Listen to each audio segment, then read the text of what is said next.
My grandmother dropped the confession like a bomb in the middle of her 82nd birthday party. We were all there, 4 generations crammed into her small living room in Queens, balancing paper plates of cake, laughing at old stories we'd heard 1,000 times. My mother was showing everyone the photo album from Grandma Rose's youth, pointing out the resemblance between herself and her mother at the same age. "Look at this one," Mom said, holding up a black and white photograph of Grandma Rose holding a newborn. "That's me, 3 days old. Don't we have the same nose?" Grandma Rose went very still. Her hand, holding a cup of tea, began to tremble so violently that liquid sloshed onto her lap. "Grandma?" I moved toward her, concerned. "Are you okay?" She set down the cup with shaking hands and looked around the room at all of us, her children, grandchildren, great-grandchildren. Her eyes were wet. "I need to tell you something," she said, her voice barely above a whisper. "Something I should have told you 58 years ago." The room went quiet. My uncle lowered his camera. My cousins stopped their chattering. Even the little ones sensed something important was happening. "That baby in the photograph," Grandma Rose said, pointing out the picture in my mother's hand, "that's not you, Helen. That baby died 2 days after she was born." My mother's face went white. "What are you talking about? The baby you're looking at? My baby, my biological daughter? She died in 1965. But I walked out of that hospital with a different baby. With you." Grandma Rose's voice cracked. "Helen, sweetheart, you're not mine. Not by birth. You're my sister's child. And she's been alive this whole time thinking you were dead." The photograph slipped from my mother's fingers and floated to the floor. For a moment, nobody moved. Nobody breathed. We all just stood there frozen as the foundation of our family history cracked and split beneath our feet. Then my mother whispered, No, that's not possible." "It's true," Grandma Rose said, tears streaming down her weathered face. "And there's more. My baby, my real daughter, she didn't die. She survived. She's alive. I found out 3 months after I'd already taken you home, and I never told anyone. Not my parents, not your father, not you. I've been keeping this secret for 58 years. My mother's legs gave out. She sank into the nearest chair, her face a mask of shock and confusion and something that looked like grief. I stood there, my own heart pounding, trying to process what I just heard. My mother wasn't my grandmother's biological daughter, which meant I wasn't technically her biological granddaughter, which meant somewhere out there was another woman, Grandma Rose's real daughter, who'd been raised by strangers thinking her mother had abandoned her. Why? My mother finally managed. Why would you do that? Why would you keep it secret? Grandma Rose looked at her with desperate, love-filled eyes. Because I couldn't lose both of you. And because by the time I found out my real baby had survived, you were already mine. I'd already fallen in love with you. I couldn't give you back. The room erupted. Everyone talking at once, demanding answers, seeking clarification. My uncle was angry. My aunt was crying. The cousins were confused. But I just stared at my grandmother. This woman I'd known my whole life as the anchor of our family, the keeper of stories and traditions, and realized I didn't know her at all. Because the woman I knew would never have stolen a baby, would never have kept a secret this massive, would never have built an entire family on a foundation of lies. Or would she? My name is Natalie Chen. I'm 31 years old and I'm a genealogist. I trace family histories for a living. I spend my days unraveling DNA mysteries and connecting people to their roots. And I just discovered that my own family tree was built on the biggest lie of all. This is the story of how my grandmother's confession tore our family apart, how I tracked down the daughter she had abandoned, and how the truth about what really happened in that hospital in 1965 turned out to be even more heartbreaking than the lie. Let me tell you about my grandmother and about the family she built, the one we all thought we knew. Rose Chen was born Rose Liang in San Francisco's Chinatown. Her parents had immigrated from Guangdong province in the 1930s, opened a small grocery store, and worked 16-hour days to give their children opportunities they'd never had. Rose was the oldest of 4 sisters. She was the responsible one, the caretaker, the daughter who translated English for her parents and helped mind the store after school. She was beautiful, too. I've seen the photos. Delicate features, long dark hair she wore in a braid down her back, a shy smile that made her eyes crinkle at the corners. She met my grandfather, Thomas Chen, when she was 19. He was the son of family friends studying engineering at Berkeley. Their parents arranged an introduction, but they fell in love on their own terms. They married in 1963, a traditional wedding with a banquet for 200 people. Everyone said they were the perfect couple. Thomas was steady, ambitious, kind. Rose was devoted, family-oriented, everything a Chinese daughter and wife was supposed to be. They moved into a small apartment in the Sunset District and started their life together. Rose got pregnant almost immediately. Her mother was thrilled, a grandchild so soon. Thomas's parents beamed with pride. Rose herself was terrified but excited, ready to become a mother at just 21 years old. But the pregnancy was difficult from the start. She was sick constantly, lost weight instead of gaining it, spent weeks on bed rest. The doctors were concerned but told her everything would be fine if she just took it easy. "Women have been having babies for thousands of years," her mother told her. "Your body knows what to do."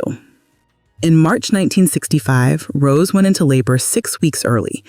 It was sudden, terrifying. Thomas drove her to San Francisco General Hospital in the middle of the night, running red lights, praying in English and Cantonese. The labor lasted 18 hours. Rose hemorrhaged. The doctors performed an emergency procedure. Finally, after what felt like a lifetime, she heard a baby crying. "A girl," the nurse said, placing a tiny wrinkled infant in Rose's arms for just a moment before whisking her away to the nursery. "She's small, but she's breathing on her own. That's a good sign." Rose barely got to look at her daughter before exhaustion pulled her under. When she woke up hours later, Thomas was sitting beside her bed, his face gray with worry. "The baby's in an incubator," he said. "She's having trouble maintaining her body temperature, but the doctors say if she makes it through the next 48 hours, she'll probably be okay." Rose tried to get up, to go to the nursery, but her body wouldn't cooperate. She'd lost too much blood. She was weak, dizzy, in pain. "Bring her to me," she begged. "I need to see her." "You need to rest," Thomas said gently. "The nurses will bring her when you're stronger." The funeral was tiny, a white casket so small it looked like a toy. Rose didn't remember much about it, just the weight of grief, the emptiness in her arms, the cruel irony of her milk coming in with no baby to feed. She went home to the apartment that had a nursery she couldn't bear to enter. Thomas's mother stayed with them for 2 weeks, cooking, cleaning, trying to help. Rose's own mother brought herbal soups and traditional remedies meant to restore her body and spirit. But nothing could fill the void where her daughter should have been. What I didn't know, what none of us knew until that birthday party, was what happened in the weeks immediately after. Rose sank into a depression so deep she could barely function. She couldn't sleep, couldn't eat, couldn't stop thinking about the daughter she'd barely gotten to hold. Thomas was worried but didn't know how to help. Therapy wasn't something their community talked about. You endured grief quietly, with family support and time. But Rose's grief wasn't getting better. It was getting worse. 3 weeks after the funeral, Rose's younger sister Margaret came to visit. Margaret was only 17, still in high school, but she'd always been close to Rose. Margaret was also pregnant. She'd hidden it well, wearing loose clothes, claiming she'd gained weight, but at 7 months along, it was becoming impossible to conceal. "I need help," Margaret told Rose, crying. "Ma and Pa don't know. If they find out, they'll disown me. "The father, he's white, Rose. He's married. He wants nothing to do with me." In 1965, in their traditional Chinese family, this was catastrophic. An unwed teenage daughter pregnant with a white man's baby, it would bring unbearable shame. "I'm supposed to go to one of those homes for unwed mothers. They'll make me give the baby up for adoption. Ma already made the arrangements. She thinks I'm going to stay with Auntie in Sacramento for health reasons. But Rose, I don't want to give my baby away. I don't want to lose her." Rose held her sister while she cried, and something clicked in her grief-fogged mind. Margaret needed to hide a pregnancy. Rose had just lost a baby everyone knew about. What if there was a way to solve both problems? "What if I gave the baby to you?" Rose heard herself say. Margaret pulled back, confused. "What?" "What if I told them I was wrong, that the doctors were wrong, that my baby didn't die after all?" "Rose, that's crazy." "Is it? You need to hide your pregnancy. I need a baby. We look alike. We could say the baby is mine. No one would ever have to know." Margaret stared at her sister, torn between hope and horror. "Ma and Ba would know. They were at the funeral." "We'll tell them the hospital made a mistake, mixed up the babies, that mine survived and someone else's died. It happens, Margaret. You hear stories about it." It was insane, impossible. But Margaret was desperate, and Rose was drowning in grief, and somehow, in that moment, it seemed like the only solution. They hatched a plan. Margaret would go to the home for unwed mothers as scheduled. When she gave birth, Rose would claim the baby as her own, the daughter who had been mistakenly declared dead. It required lies, so many lies, to their parents, to Thomas, to the hospital. But they were both so desperate, so scared, that the lies felt like survival. 2 months later, Margaret gave birth to a healthy baby girl at a home for unwed mothers in Oakland. Rose was there, waiting, with a story prepared. The baby came home as Helen Chin, my mother, the daughter Rose had supposedly lost and miraculously recovered. Their parents were skeptical at first. How could the hospital make such a terrible mistake? But Rose cried and insisted, and eventually, worn down by their daughter's grief and joy, they accepted it. Thomas never fully believed the story. Years later, he would confess to Rose that he'd always suspected something was off. But he loved Rose, and Rose loved the baby, and he chose to let it go. Margaret went back to high school, finished her senior year, and never spoke of the baby again. She married young, had 2 sons, and built a life that didn't include the daughter she had given away. Rose raised Helen as her own, loved her fiercely, never told her the truth, until 58 years later, when guilt finally became too heavy to carry. Growing up, I never questioned my family story. Why would I? My mother, Helen, was born in 1965. She grew up in the Sunset District, went to Lowell High School, married my father, a second-generation Chinese-American accountant, when she was 26. They had me 2 years later, then my younger brother Kevin 3 years after that. We were a typical Chinese-American family. Sunday dinners at Grandma Rose's house, Mandarin lessons on Saturdays, pressure to excel in school, become a doctor or lawyer or engineer. I disappointed everyone by becoming a genealogist, but that's another story. Grandma Rose was the center of our family universe. After Grandpa Thomas died when I was 12, she became even more important, the keeper of traditions, the glue holding us together. She taught me how to make dumplings, told stories about immigrating families, kept photo albums documenting every generation. She was obsessed with family history, always asking questions, writing things down. I thought she was just sentimental. Now I understand she was documenting a lie. My mother, Helen, looked like Grandma Rose. Everyone said so. Same bone structure, same smile, same mannerisms. It never occurred to anyone that genetics might not be the reason. Aunt Margaret, Grandma's sister, was around, but distant. She had her own family, her own life. We saw her at holidays, but weren't particularly close. She always seemed uncomfortable around my mother, but I attributed to personality differences. Now I know it was guilt. Uncle James and Aunt Linda, Grandma's other siblings, were warmer, more involved. We were a big, noisy, typical extended Chinese family with all the dysfunction and love that entails. And it was all built on a secret that had been festering for nearly 6 decades. The week before Grandma's 82nd birthday party, something happened that forced her confession. A letter arrived at her house. It was from a woman named Sarah Morrison, 68 years old, living in Portland, Oregon. The letter said Sarah had been doing DNA testing through one of those ancestry websites. Her results showed a close DNA match to someone in our family tree. Close enough to be a parent or sibling, but Sarah had been adopted at birth. She'd spent her whole life wondering who her biological parents were.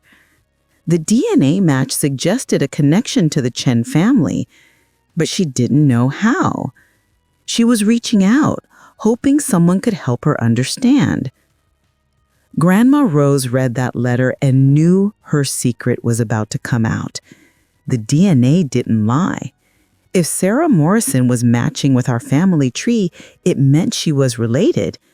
And Grandma Rose knew exactly who she was. She was the daughter Rose had given birth to in 1965, the one who was supposed to have died, the one who'd survived.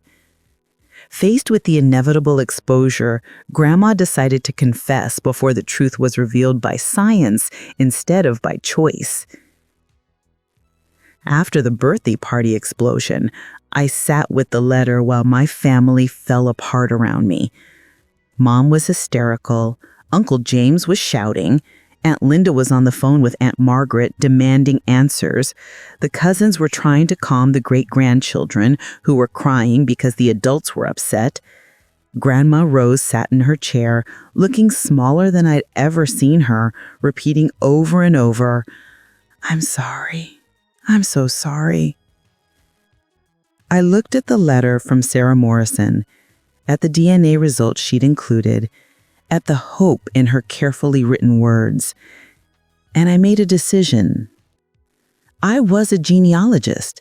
I solved family mysteries for a living, and this was the biggest mystery I'd ever encountered, one that involved my own family, my own history, my own identity. I was going to find Sarah Morrison. I was going to uncover the whole truth about what happened in 1965, and I was going to bring this family back together, no matter how painful the process. I just didn't realize yet how many more secrets were waiting to be uncovered, or how the truth would force me to question everything I thought I knew about love, family, and what it means to be someone's daughter. The morning after Grandma's confession, I sat at my kitchen table surrounded by documents I'd pulled from my own genealogy files. Birth certificates, marriage records, hospital documentation I'd collected over the years for various family projects. Everything I thought I knew was suspect now. My phone buzzed. Mom calling for the 6th time since midnight. I let it go to voicemail. I couldn't talk to her yet. I didn't have any answers, and she desperately needed answers. Instead, I opened my laptop and did what I do best. I started investigating. Sarah Morrison, born March 17, 1965, in San Francisco, adopted through Catholic Charities 3 months later, raised in Sacramento by adoptive parents who died years ago. Never married, no children. a retired librarian living quietly in Portland, Oregon. I pulled up her DNA profile on the Ancestry website. She'd made it public, hoping family would find her. The match was undeniable. She shared 50% of her DNA with someone in our family tree. Close enough to be a parent or sibling, but Sarah was adopted at birth. She'd spent her whole life wondering who her biological parents were. The DNA match suggested a connection to the Chen family, but she didn't know how. She was reaching out, hoping someone could help her understand. I drafted an email, deleted it, started again. What do you say to someone whose entire existence has been a secret? Finally, I wrote, "Dear Miss Morrison, my name is Natalie Chen. I'm a genealogist in San Francisco, and I believe I can help you understand your DNA connection to our family. This is a complicated situation that involves events from 1965 that my family only just learned about. Would you be willing to speak by phone? I have some information that might answer your questions, but it's going to be difficult to hear. Natalie." I hit send before I could overthink it. 20 minutes later, my phone rang. Oregon area code. "This is Sarah Morrison," a warm, slightly trembling voice said.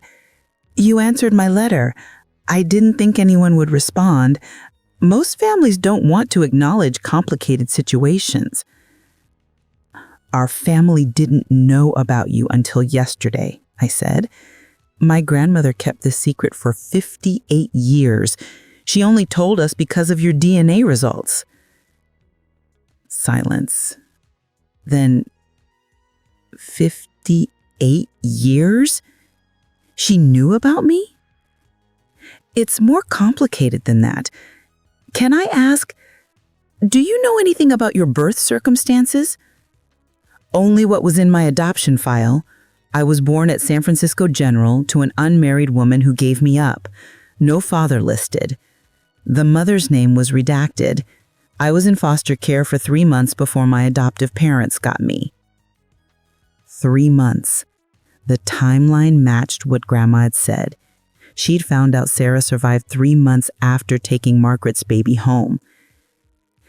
"Miss Morrison, Sarah, what I'm about to tell you is going to be shocking. I need you to prepare yourself." "I've been preparing my whole life," she said quietly. "Tell me." So I did. All of it. Grandma Rose's pregnancy and loss, Margaret's secret pregnancy, the swap, the lie that had sustained for nearly 60 decades, the daughter who was supposed to have died, but didn't. When I finished, Sarah was crying. "She gave me away? My mother gave me away and raised someone else's child instead." "She thought you were dead," I said. "The hospital told her you died. She only found out later that you'd survived." "And she didn't come find me then? She just let me stay in foster care? Let me be adopted by strangers?" I had no good answer for that. I don't know why she made that choice, but Sarah, I need to ask, are you interested in meeting her, meeting us, or would you rather we leave you alone? A long pause. I've spent 60 years wondering who I was, where I came from, why I was given away. I'm not going to walk away from answers now, even if they hurt. Okay, then let me work on putting the pieces together. There's more to this story. I can feel it. When I understand what really happened, I'll contact you again. Natalie, Sarah's voice cracked. Is she sorry? Your grandmother. Does she regret what she did? I thought about Grandma Rose's face at the party, the tears, the trembling hands. Yes, I think she's been sorry for a very long time. I called an emergency family meeting at Grandma's house, just the core family. Mom, Uncle James, Aunt Linda, and, of course, Grandma Rose herself. Aunt Margaret claimed she was too ill to come, which everyone knew was a lie. We sat in Grandma's living room, the same room where the confession had happened, surrounded by decades of family photos that now felt like elaborate props in a long-running play. I spoke to Sarah Morrison. She wants to meet us, but before that happens, I need to understand what really occurred. Grandma, you said you found out Sarah was survived 3 months after you took Margaret's baby home. How did you find out? Grandma Rose looked older than her 82 years, her face drawn with exhaustion. A social worker called me, from Catholic Charities. She said there'd been a mistake at the hospital, that my daughter hadn't died after all, that she was in foster care waiting to be adopted. And she didn't come find me then? She just let me stay in foster care? Let me be adopted by strangers? Helen? Don't call me that. I don't even know if that's my real name. Am I Helen? Or should I be called whatever name Margaret gave me? Your name is Helen. I named you. I raised you. You're my daughter in every way that matters. Except genetically. Except legally. Except truthfully. Let her explain, I said. Grandma, why didn't you go get Sarah when you found out she was alive? Grandma's hands twisted in her lap. Because by then, Helen was mine. I'd had her for 3 months. I'd been nursing her, waking up with her at night, watching her smile for the first time. And I thought, if I go get my biological baby, what happens to this one?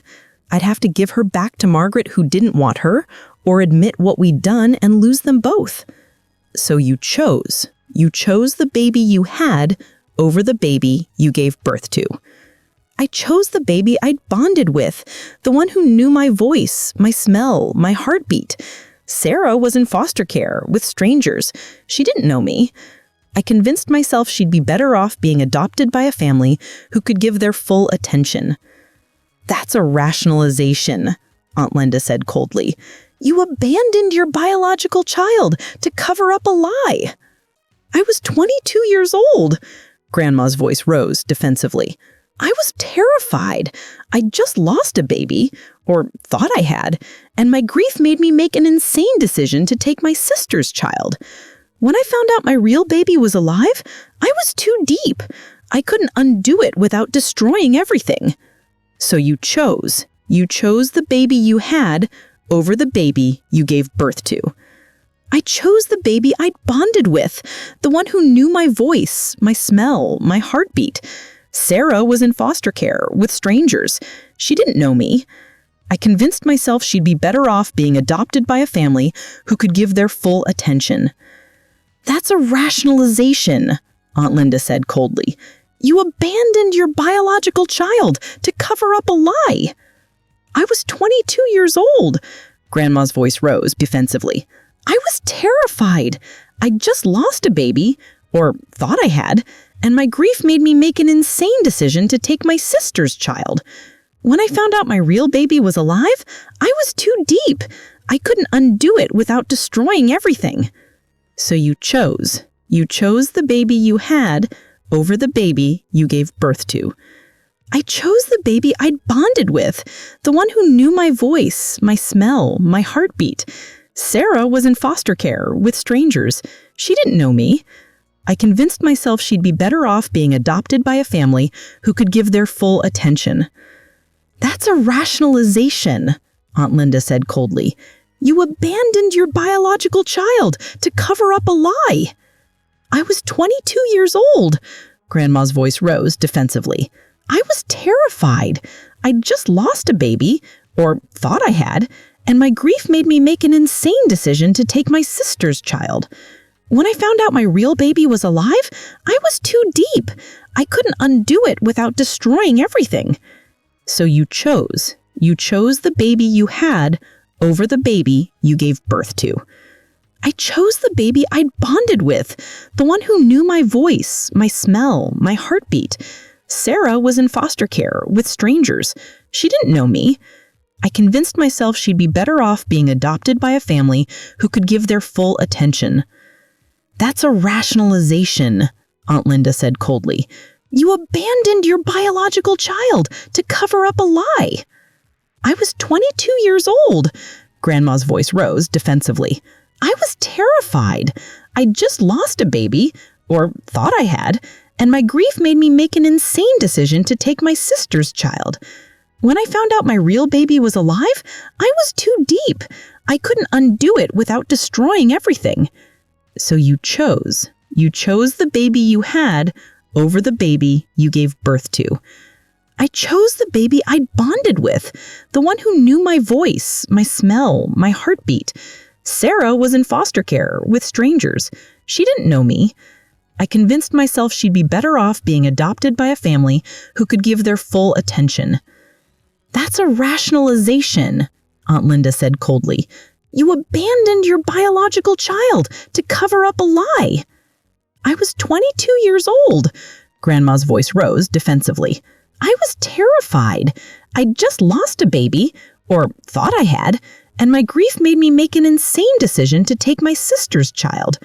When I found out my real baby was alive, I was too deep. I couldn't undo it without destroying everything. So you chose the baby you had over the baby you gave birth to. I chose the baby I'd bonded with, the one who knew my voice, my smell, my heartbeat. Sarah was in foster care with strangers. She didn't know me. I convinced myself she'd be better off being adopted by a family who could give their full attention. That's a rationalization, Aunt Linda said coldly. You abandoned your biological child to cover up a lie. I was 22 years old. Grandma's voice rose defensively. I was terrified. I'd just lost a baby, or thought I had, and my grief made me make an insane decision to take my sister's child. When I found out my real baby was alive, I was too deep. I couldn't undo it without destroying everything. So you chose the baby you had over the baby you gave birth to. I chose the baby I'd bonded with, the one who knew my voice, my smell, my heartbeat. Sarah was in foster care with strangers. She didn't know me. I convinced myself she'd be better off being adopted by a family who could give their full attention. That's a rationalization, Aunt Linda said coldly.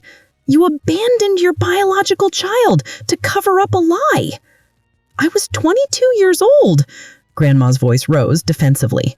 I was terrified. I'd just lost a baby, or thought I had, and my grief made me make an insane decision to take my sister's child. When I found out my real baby was alive, I was too deep. I couldn't undo it without destroying everything. So you chose the baby you had over the baby you gave birth to. I chose the baby I'd bonded with, the one who knew my voice, my smell, my heartbeat. Sarah was in foster care with strangers. She didn't know me.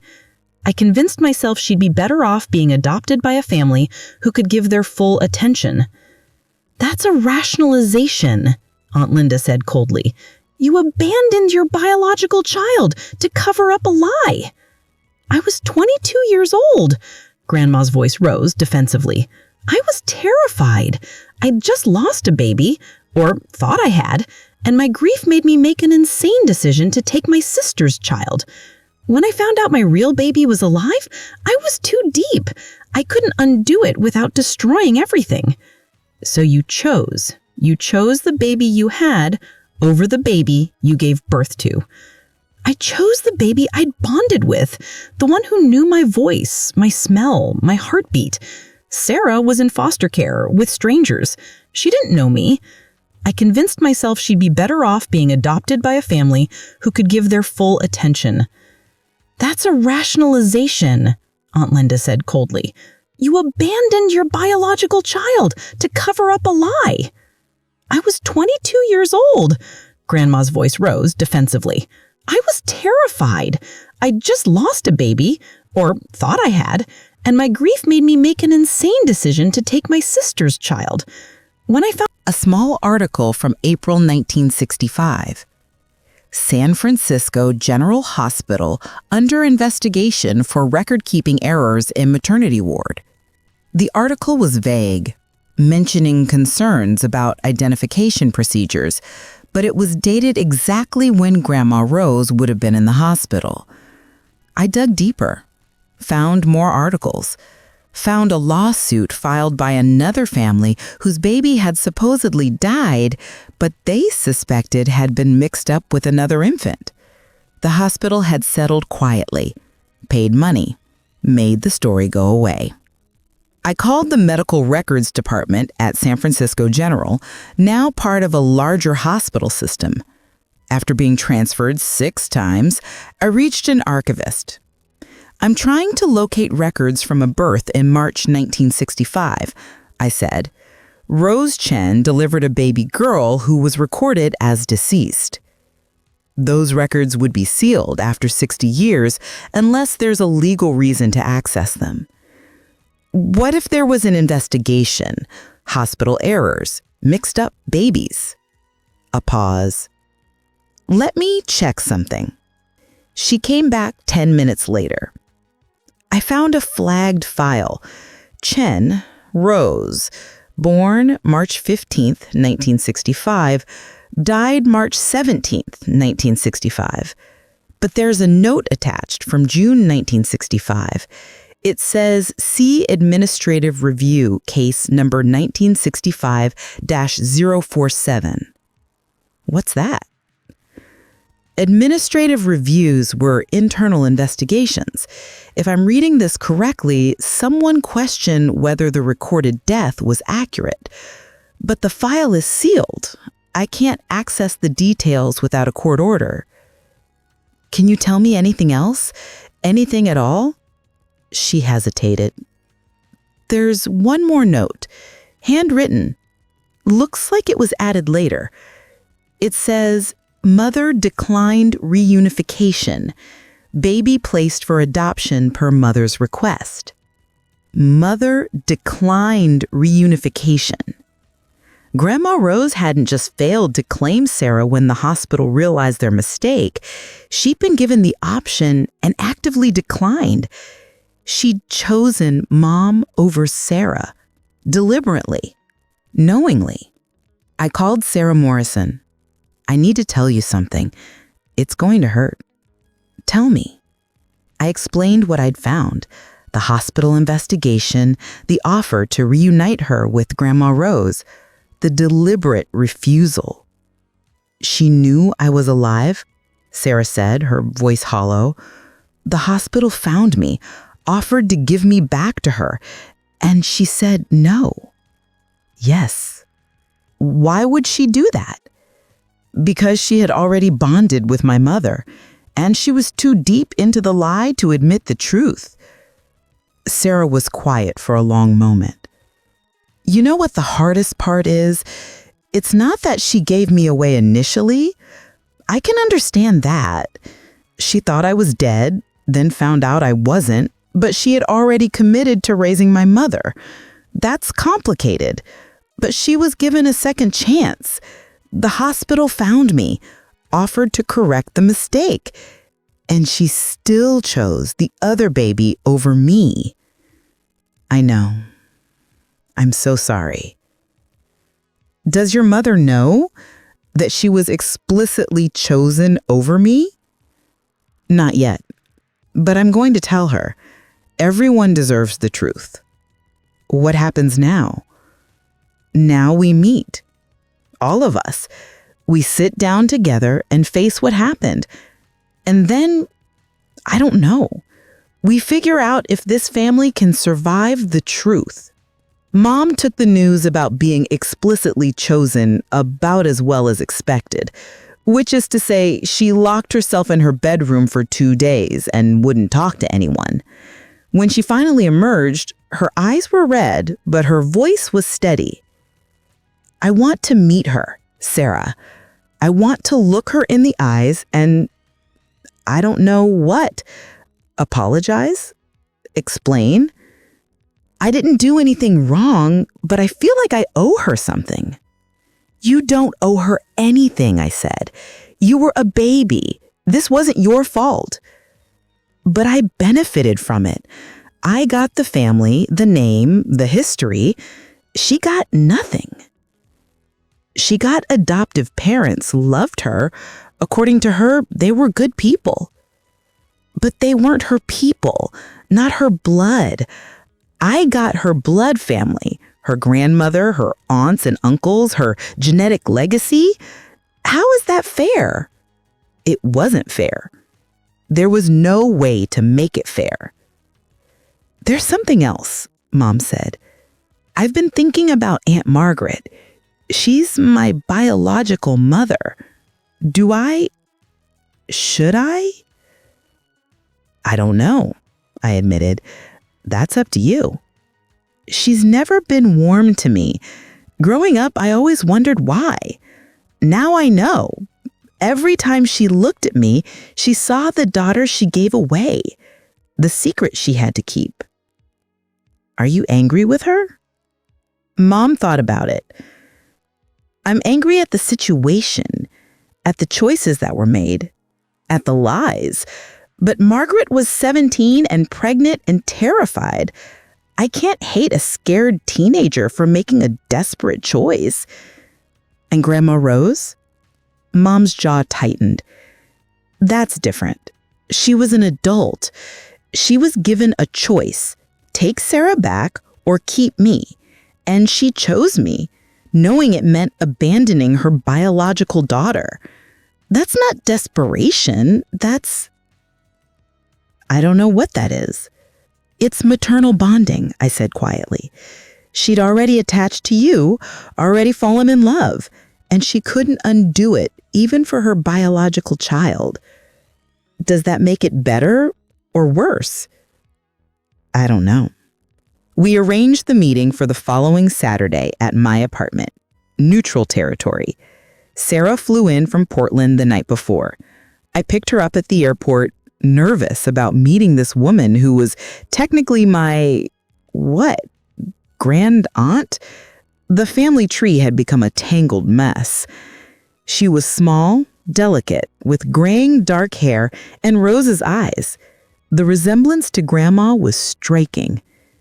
You look like her, I said. I know. I've seen photos online. It's strange, isn't it? Seeing yourself in a stranger's face? We drove to my apartment in near silence. I'd booked her a hotel room, but she wanted to come see where the meeting would take place to prepare herself. In my living room, she looked at the photos I'd laid out, 3 generations of Chen family history that she'd never been part of. That's Helen?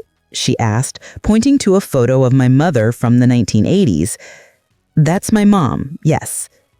She looks happy. She is. This has been devastating for her, finding out her whole identity was built on a lie. But she still has a family, Sarah said. She still knows where she belongs. I'm the one who's been floating for 60 years. You have family now, if you want it. She looked at me with those eyes that were so much like Grandma's. Do I? Or am I just a painful reminder of mistakes everyone wants to forget? I didn't have an answer for that. Saturday came too quickly. By noon, everyone had arrived. Grandma Rose, looking frail and frightened. Mom, her face carefully neutral. Uncle James and Aunt Linda there for support. My brother Kevin, who'd been briefed on everything. And Sarah Morrison, the stranger who was family. The daughter who'd been erased. We sat in an awkward circle in my living room. Nobody knew where to start. Finally, Sarah spoke. I'm not here to punish anyone. I'm not here to demand apologies or explanations. I'm here because I spent my whole life wondering who I was, and now I know. I just want to understand why. She looked at Grandma Rose. Why did you leave me in foster care? Why did you choose her over me? And Grandma Rose, after 58 years of silence, finally told the whole truth. Grandma Rose's hands trembled as she reached for the tea I'd set in front of her. She didn't drink it, just held the cup like it could anchor her to something solid. The truth, she said slowly, is more complicated than what I told you at the party. There was more happening than just grief and lies and desperate choices. She set down the tea and looked directly at Sarah. "When you were born, the doctors told me you died. But that wasn't entirely true. You were very sick. Your lungs weren't developed. You were in respiratory distress. They put you in an incubator and told me to prepare for the worst." "They told me I was going to die?" Sarah said quietly. "They told me it was unlikely I'd survive the night. I was hemorrhaging, being rushed into surgery myself. I asked Thomas to stay with you, to be there if..." When her voice broke, "He sat by your incubator all night, and the next morning you were still alive, still fighting. Then why did they tell me you died?" Grandma Rose's face contorted with old pain. "Because that afternoon, another baby died. Another premature girl born the same night." The nurses mixed up the charts. "When that baby died, they looked at the wrong name and told the wrong mother." The room went absolutely still. "They told me my baby was dead, and they told the other mother, Dorothy Sullivan, that hers was fine. I went home believing I'd lost you. Dorothy took you home believing you were hers." "Wait," I said. "Sarah was raised by her biological mother's baby's adoptive..." "This is getting confusing." "No," Grandma Rose said. "Dorothy Sullivan had you for 3 days. Just 3 days before the hospital realized the mistake. They had mixed up the babies in the nursery and the death certificates. When they figured it out, they contacted both families." "And?" Sarah leaned forward. "What happened then?" "Thomas and I were at home with Helen, with Margaret's baby. The phone rang. It was the hospital administrator. He told us there'd been a terrible mistake, that our daughter was alive, that we could come get her immediately. But you didn't," Sarah said. "I couldn't." Grandma Rose's voice dropped to barely a whisper. "Because 3 hours before that call, Margaret had shown up at our door, in labor, terrified. I'd already committed to taking her baby and claiming it as mine. The baby, Helen, was already there, already in my arms. Mom's face had gone white. Margaret gave birth at your house?" "In our bathroom. I delivered her myself. It was fast, unexpected. We thought she had another week. When the hospital called about Sarah, Helen was 3 hours old, crying in the bassinet we had set up. Margaret was upstairs recovering. And I had to make a choice.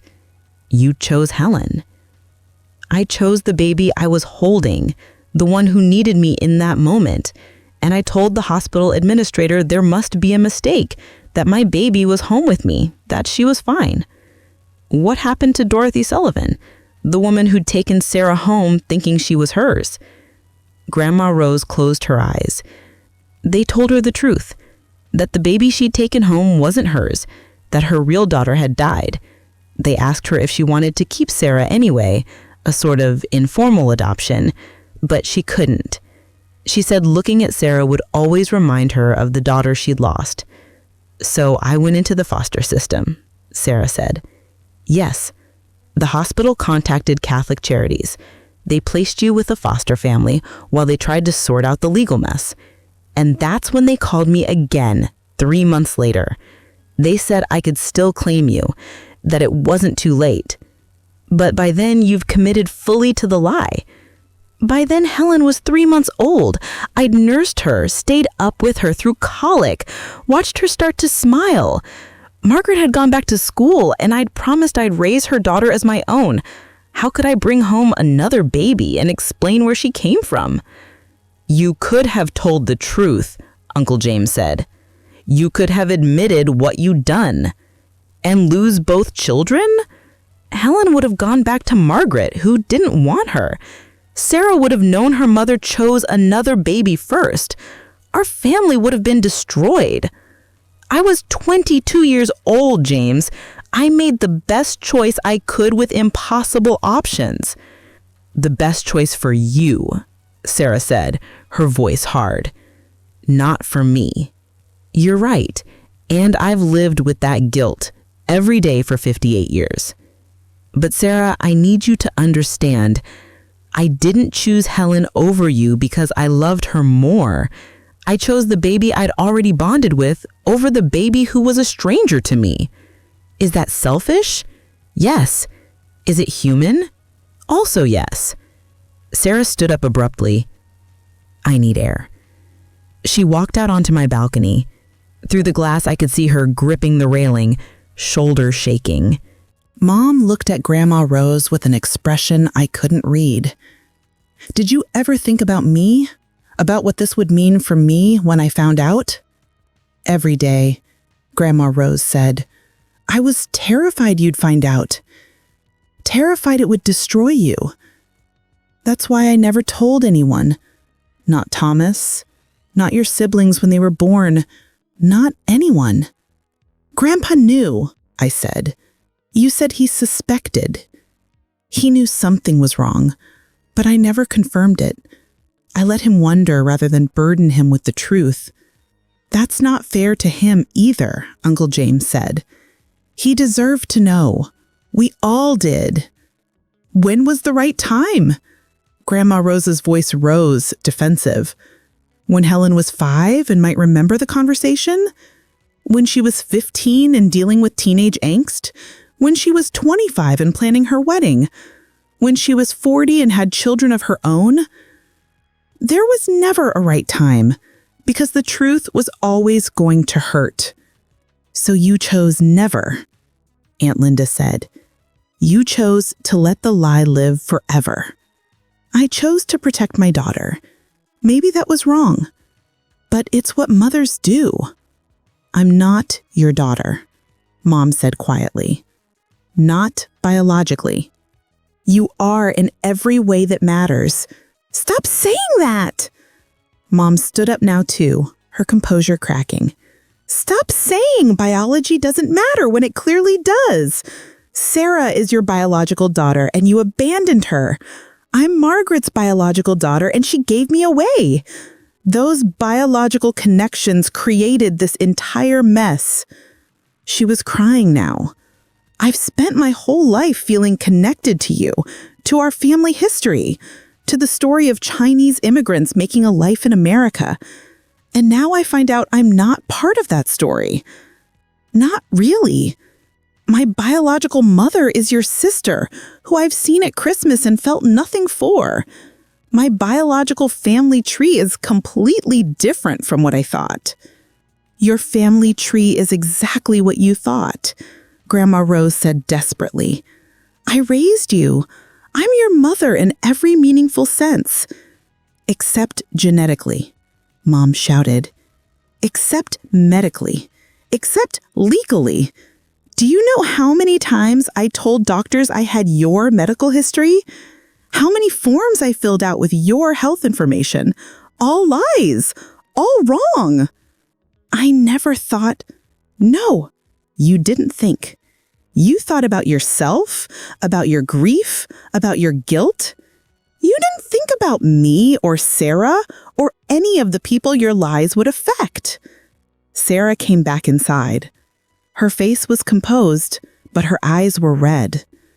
I need to ask you something, and I need you to be completely honest. Grandma Rose nodded. If you could go back, knowing what you know now, would you make the same choice? Would you still choose Helen over me? The question hung in the air like a blade. Grandma Rose looked at Mom, the daughter she'd raised for 58 years. Then at Sarah, the daughter she'd given away. I don't know, she whispered, and I hate myself for not knowing. I want to say I'd choose differently, that I'd find a way to keep both of you, to tell the truth from the beginning. But I loved Helen so much by the time I had the chance to claim you. I don't know if I could have given that up, even to do the right thing. That's honest, at least, Sarah said. She sat back down, looked around the room at all of us. I want to be angry. I want to hate you. But the truth is, you were put in an impossible situation by a hospital's mistake, your sister's pregnancy, and your own grief. I don't know what I would have done either. You're being very generous, Aunt Linda said. I'm being practical. What good does rage do now? Rose is 82 years old. She made a choice 60 years ago that I can't change. Being angry won't give me back my childhood. It won't unadopt me. It won't undo any of it. She looked at Mom.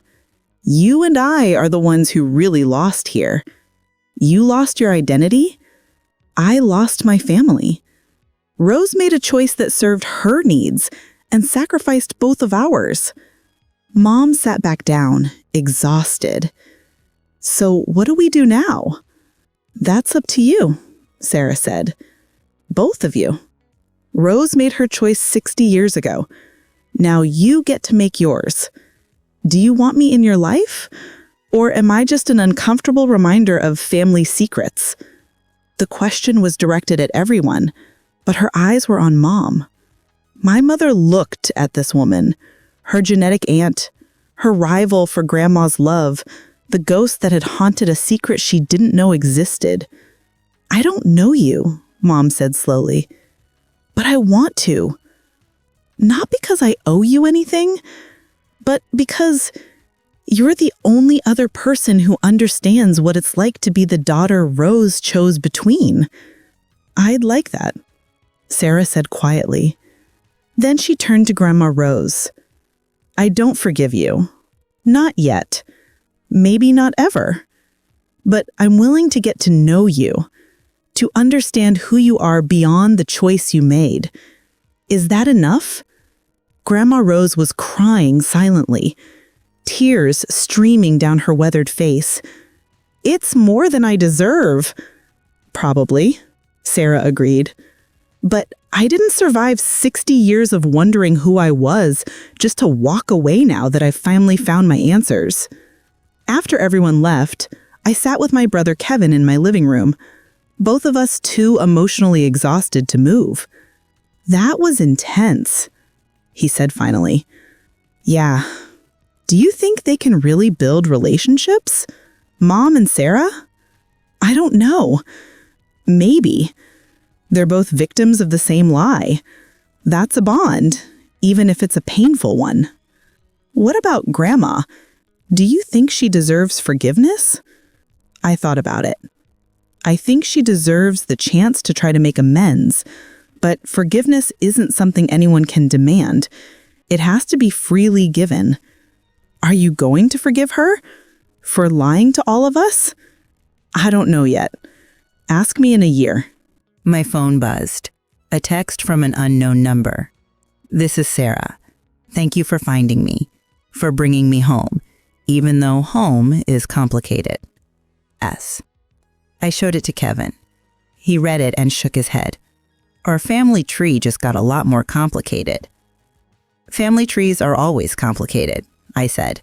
We just usually don't have to acknowledge it. Later that night, I pulled out the family tree I'd been working on, the one that documented 5 generations of Chen family history.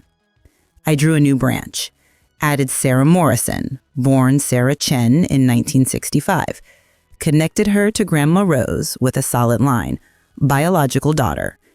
Then I looked at Mom's entry, connected to Grandma Rose with a dotted line, raised as daughter, connected to Aunt Margaret with a solid line, biological daughter.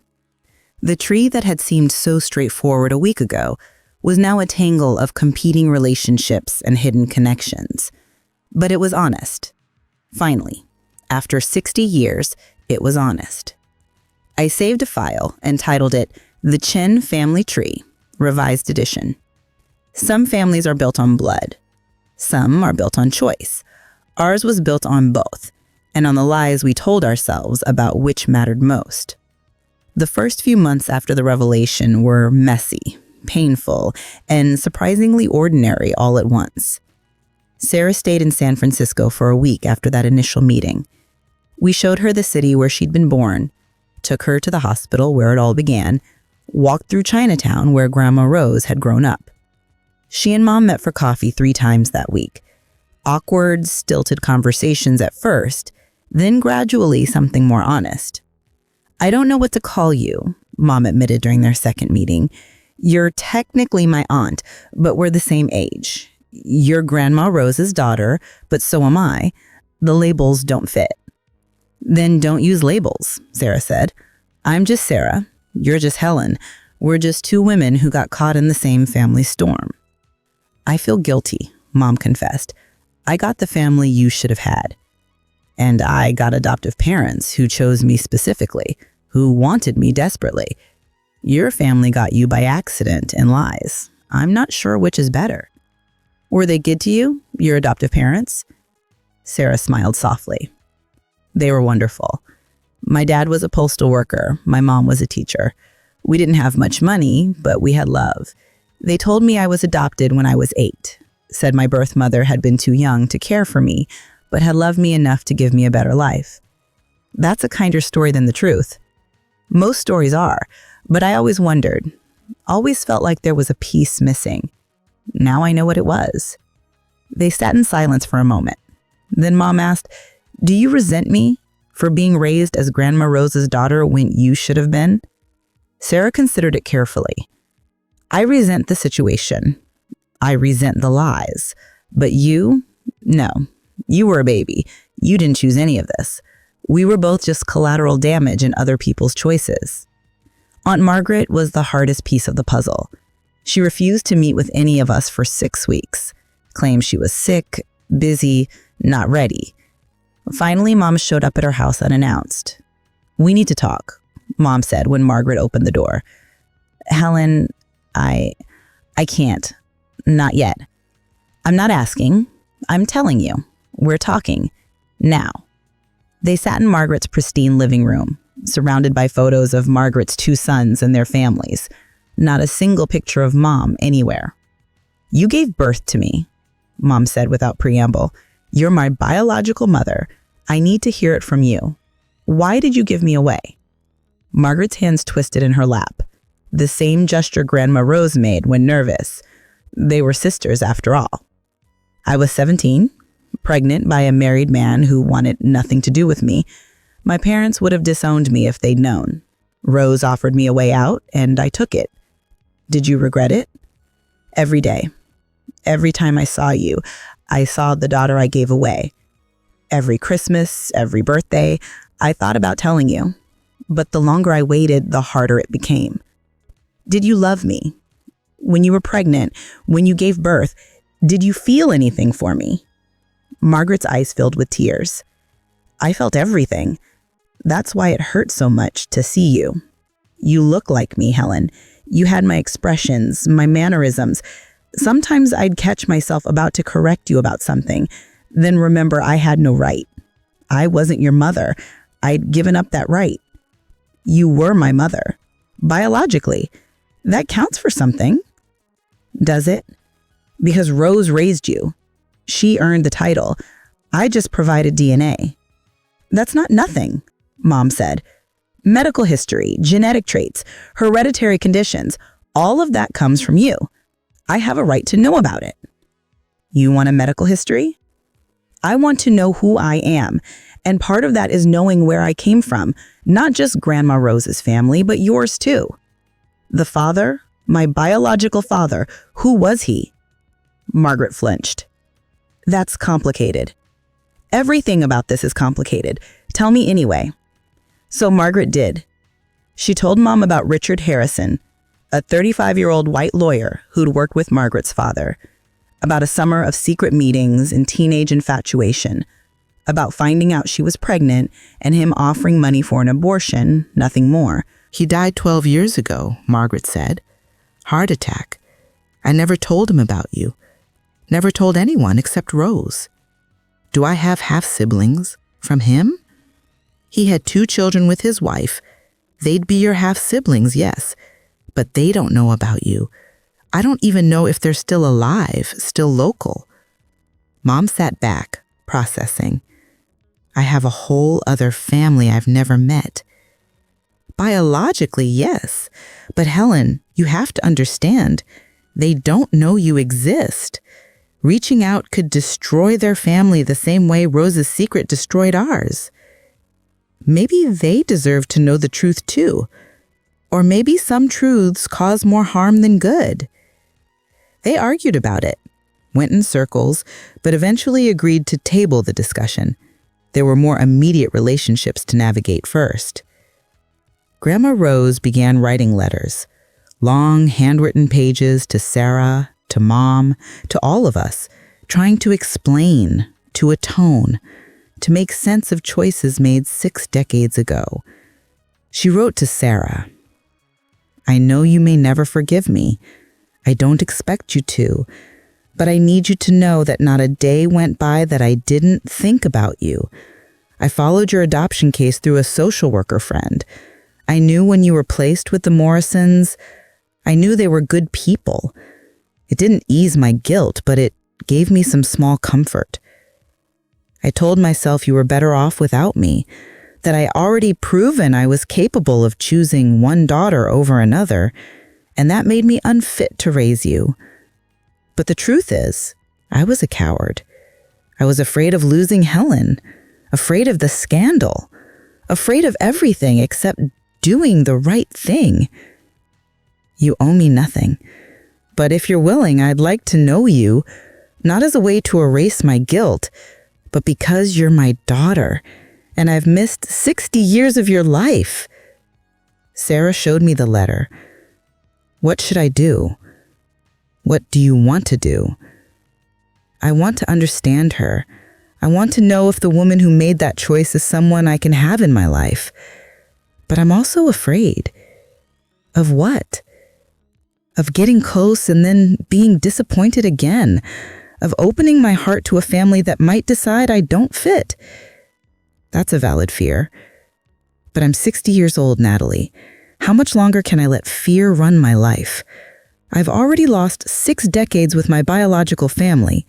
Do I really want to lose whatever time remains?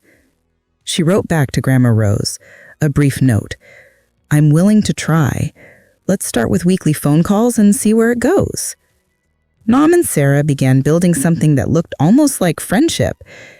They discovered they both loved mystery novels, hated cilantro, and had the same nervous habit of twisting their hair when anxious, a trait that came from somewhere in the genetic code they didn't share, but their mothers did. They compared photos. Sarah as a child looked remarkably like Grandma Rose. Mom as a child looked like Margaret. "I spent my whole life being told I had Rose's nose," Mom said, looking at childhood photos side by side. "But I don't. I have Margaret's nose. Everyone just saw what they expected to see." "I have her eyes," Sarah said, pointing to a photo of Grandma Rose from the 1950s. "Same shape, same color. No one would have doubted I was hers if she'd kept me." "Do you wish she had?" She thought about it. "I don't know. My adoptive parents gave me a good life. I was loved. But I also spent 60 years feeling like something was missing. Maybe if Rose had kept me, I wouldn't have felt that emptiness. Or maybe I would have felt it anyway, knowing she'd chosen me second. There's no good answer, is there?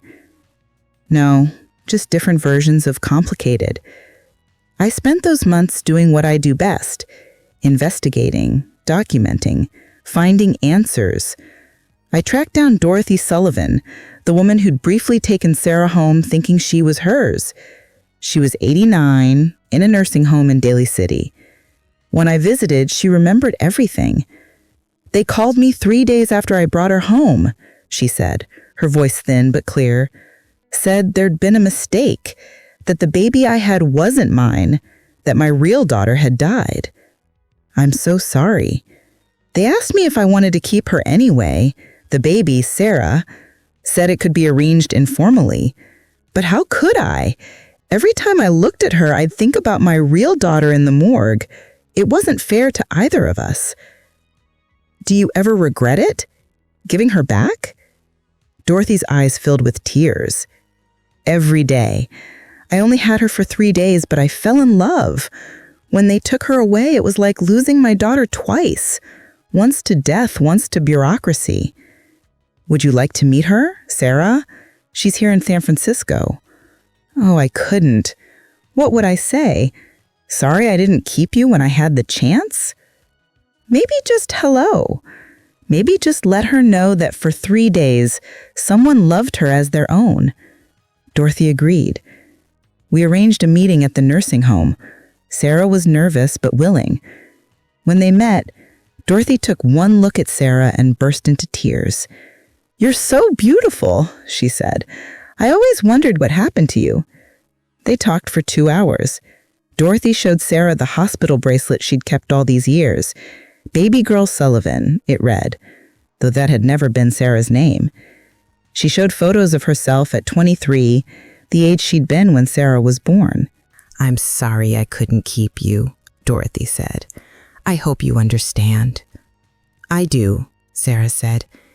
"You were grieving. You'd lost your daughter. I was a painful reminder. You were also a blessing I wasn't strong enough to accept." When we left, Sarah was quiet for a long time. Finally, she said, "3 women had a chance to raise me. My biological mother chose someone else. Dorothy couldn't bear the pain of looking at me. Only my adoptive mother actually wanted me enough to fight for me. Does that change how you feel about Rose? It makes me appreciate Mom Morrison more. She didn't have to take a stranger's baby. She chose to. That's real love. Choosing someone when you don't have to." 6 months after the initial revelation, we had our first whole family gathering. Grandma Rose, Mom, Aunt Margaret, Uncle James, Aunt Linda, me, Kevin, all the cousins, and Sarah. It was awkward. Everyone was too polite, too careful. But it was also a start. Grandma Rose and Sarah sat together, looking through old photo albums. Sarah pointing to pictures and asking questions, Rose filling in stories, her voice soft with memory and regret. Mom and Margaret stood on opposite sides of the room at first, but eventually drifted together. "I don't know how to be your daughter," Mom said quietly. "I don't know how to be your mother, but maybe we could try being friends first? I'd like that." Uncle James pulled me aside. "Do you think this family can survive this?" "I think it already is surviving it. Messily, painfully, but surviving." Rose looks older. She is older. Carrying a secret for 60 years ages you. Do you forgive her? I thought about it. I'm working on it. She lied to all of us, but she did it out of love. Misguided, selfish love, but love nonetheless. That has to count for something. DNA testing revealed more surprises. Sarah had done an extended DNA panel that showed she had a half-brother from her biological father's side, the man who died during Rose's pregnancy in 1965. His name was Marcus Chen. He'd been adopted too, born a year before Sarah to a different mother. Apparently, Rose's husband Thomas had been quite busy before settling down. We found Marcus in Seattle. When we told him about Sarah, about the hospital mix-up, about Rose, he just laughed. I always wondered about my biological father. Never thought I'd find a half-sister through such a wild story. Sarah and Marcus met, bonded over their shared experience of being adoptees, started building a sibling relationship neither had known they wanted. I came looking for my mother, and I found a mother who gave me away, a mother who raised me, a mother who briefly held me, and a brother I never knew existed. Family is so much more complicated than I thought. It always is. Grandma Rose's health began failing around the 8th month mark. The stress of the revelation, combined with her age, took its toll.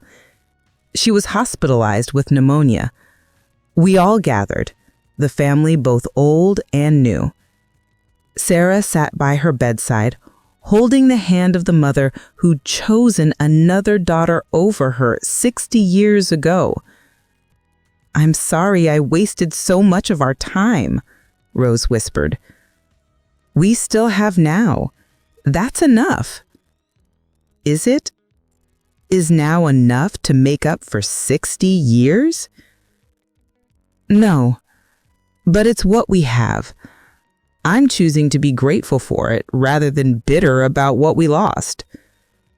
Rose cried, "You're a better person than I am. I've had 60 years to practice forgiveness toward a mother I didn't know. You only get a few months." Rose recovered from the pneumonia, but was weaker, frailer. She moved into an assisted living facility where she could have proper care. Sarah visited weekly, flying down from Portland every Friday, spending the weekend getting to know her biological mother. Mom visited too, maintaining her role as the daughter Rose had raised, but making space for Sarah to have her own relationship. Margaret came once, sat with her sister, and they cried together over the choices they'd made as young women. "We were so scared, so desperate to avoid shame and scandal, that we created a different kind of pain. We can't undo it, but we can be honest about it. Finally. Is honesty enough? It has to be." On a rainy afternoon in November, nearly a year after Grandma Rose's initial confession, Sarah called me. "I've made a decision," she said. "I'm moving to San Francisco. I want to be closer to the family. All of it. Rose, Helen, you, everyone. I've spent too long on the outside looking in." "Are you sure? That's a big change. I'm 60 years old. If not now, when? I've built a life in Portland, but it was a life in exile. I want to try living as part of the family I was born into. We'd love to have you. Even though I'm a reminder of everything Rose did wrong." "You're not a reminder of what she did wrong. You're proof that truth, however painful, can create something new, something real." A year after the confession, we gathered again for Grandma Rose's 83rd birthday. This time, the celebration was quieter, smaller. Just the core family in Rose's room at the assisted living facility. Sarah was there. So was Mom, Margaret, all of us who'd been shattered by the revelation and were slowly, painfully finding our way back together. Rose looked at all of us and said, "I know I don't deserve this. A second chance with Sarah, Helen's forgiveness, Margaret's honesty, all of it. But I'm grateful for it anyway." "We're not here because you deserve it," Sarah said. "We're here because we choose it. That's the difference between biology and family. Biology is chance. Family is choice." "Even when the biology was stolen?" Rose asked quietly. "Even then. You made terrible choices 60 years ago, but we're making better ones now.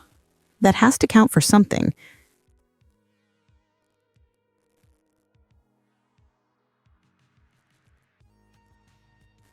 We sang Happy Birthday, off-key and emotional, cut cake, told stories, looked at the revised family tree I'd printed and framed, the one that showed all the complicated, messy, honest connections.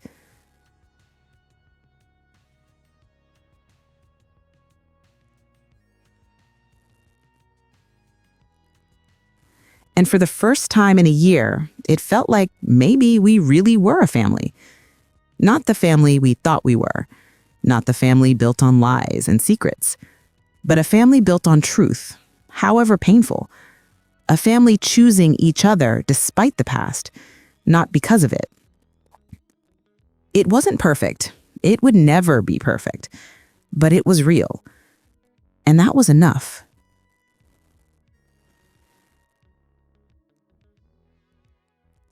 That was 3 years ago. I'm sitting at Grandma Rose's funeral today. She passed away peacefully last week at 85, surrounded by daughters, both biological and chosen.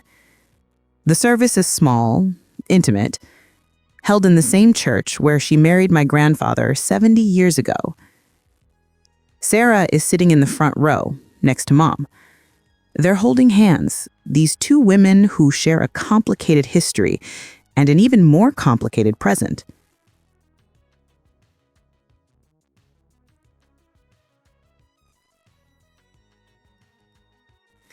Sarah moved to San Francisco permanently 2 years ago, bought a small condo in the Sunset District, the same neighborhood where Rose and Thomas raised their family. She and Mom have coffee every Tuesday. They've stopped trying to define their relationship and just let it be what it is. Two women connected by the choices other people made, choosing now to stay connected by their own decision. Margaret is here too, sitting quietly in the third row. She and Mom have built something tentative but real. Not quite mother-daughter, not quite friends, something in between. Margaret finally told her sons about Mom last year, about the daughter she gave away, the secret she kept. They were shocked, but understanding. Mom has 2 new half-brothers now, more branches on our ever-expanding family tree. The family tree I've been documenting has become something of an art project. It hangs on my office wall. A beautiful, complicated web of solid lines and dotted lines, of biological connections and chosen ones, of secrets revealed and truths embraced.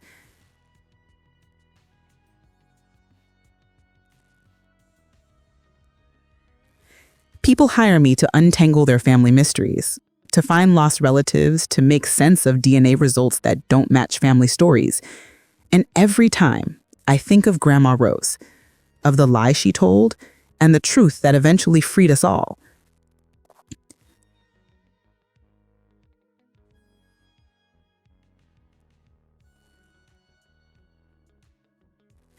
In her final months, Rose wrote each of us letters to be opened after her death.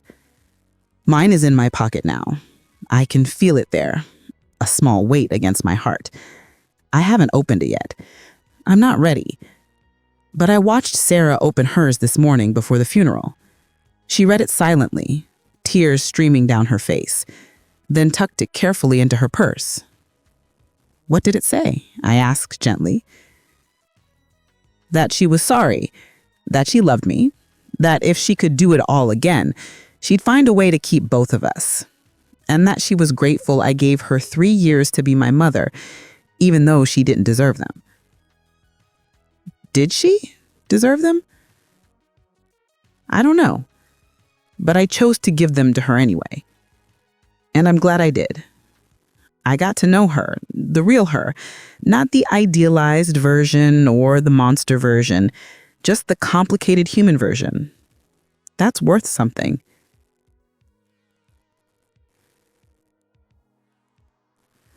Mom's letter, she told me later, said this: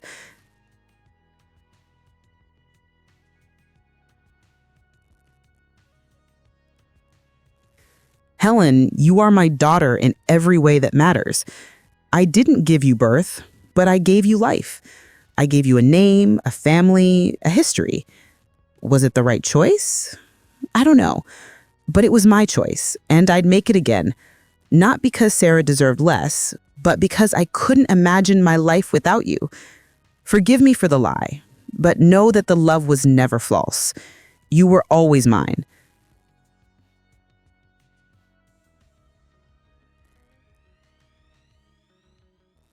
Mom cried when she read it, but she also smiled. She never stopped being my mother, even when I learned she wasn't.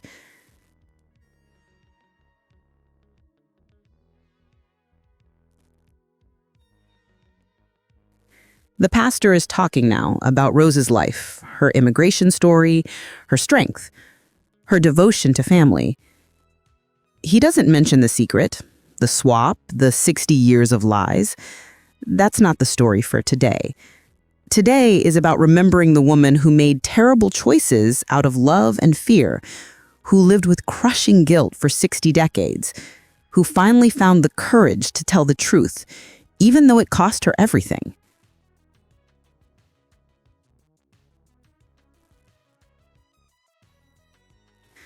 She died knowing her daughters, both of them, knowing her grandchildren, knowing that the truth, however painful, had set us all free in ways the lie never could.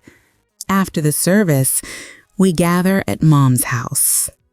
It's strange calling it that, Mom's house, when for so long it was Grandma's house. But Mom inherited it, and she's made it her own, while keeping pieces of Rose everywhere.